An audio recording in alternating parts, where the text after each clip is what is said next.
என் இறைவா, என் இறைவா, ஏன் என்னை கை நெகிழ்ந்தீர்?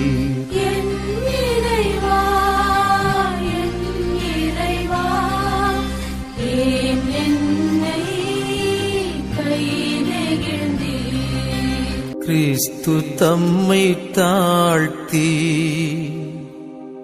சாவை ஏற்கும் அளவுக்கு, அதுவும் சிலுவை சாவையே ஏற்கும் அளவுக்கு கீழ்ப்படிபவரானார்.